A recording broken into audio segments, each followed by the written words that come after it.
and she pushed off the counter, going to see what had Daryl so animated. Gorgeous, I tell you. He was absolutely gorgeous. Daryl spun around, smiling brilliantly at Gina. Yes, I'm in love. Again? She asked dryly. He put one hand on his hip, dramatically arching it in her direction as he looked down his nose at her. At least one of us is not afraid of love, he said. She ignored his comment as she went back to her desk. You better be careful, Daryl. This city is not that large. You're going to run out of boys to date pretty soon. She picked up the car ad and handed it to him. Do something with this, will you? Used car dealership? How boring. Pre-owned, she corrected. Oh, yes, that makes all the difference. He shoved the day's stack of mail at her. Your turn to sort. She waved the mail at Tracy. Isn't it your turn? Tracy held out her hand. Give it here. I swear you two act like it's a chore to sort the mail. Either it's a bill or a check, or it's junk. She pulled out a bright green envelope and held it up. This is addressed to you. Even though Gina lived in the apartment above their office space, she rarely got mail. She was strictly online and paperless. She took the green envelope and stared at it, the return address bringing in a flood of memories. She turned it over in her hands, then nervously tucked her dark hair behind her ears before breaking the seal. Chapter 2. 24 years earlier.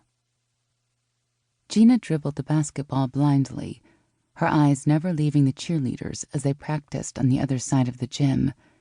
She pretended to eye them all, but it was only Ashleigh Pence who held her interest. Yo, Gina, gonna pass the ball or what? Embarrassed, she turned, firing a one-handed bullet at Lakita, nearly knocking her down from the force. I'm going to pass the ball, of course, she said as she jogged past her.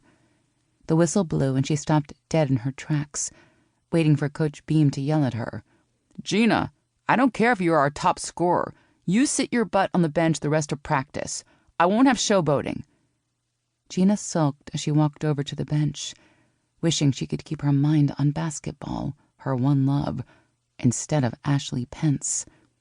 Even now she found her eyes straying across the gym, picking Ashleigh out of the group of nearly identical-looking skinny blonde girls. Having gone to Catholic school through the 8th grade, she'd never laid eyes on the girl before. Now that they were at the same high school, she found herself running into her constantly, each time more distressing to her.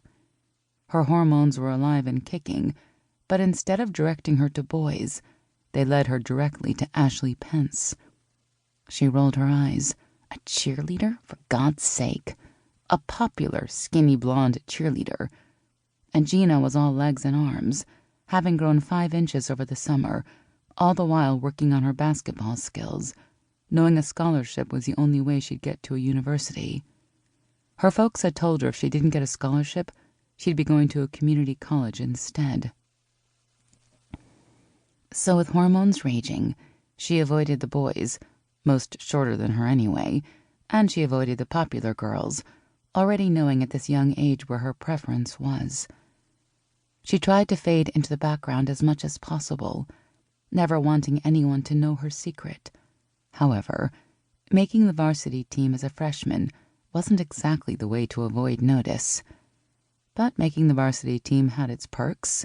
The cheerleaders went to every game, home and away. She flicked her eyes again across the gym, her heart stopping completely as Ashleigh Pence stared back at her gaze as intense as Gina's. Chapter 3. Present Day. Earth to Gina. Hello? Gina looked up, blinking several times, trying to focus on Tracy. What? I said, who is it from? You're as white as a sheet. Gina turned away, dropping the envelope and accompanying invitation on her desk. It just took me back is all. 20-year high school reunion, she said. 20? Good Lord, how old are you? Gina picked up the stress ball she kept on her desk, tossing it at Tracy, who caught it expertly. I'm the same age as you are. God, are we that old? 20 years out of high school? Afraid so.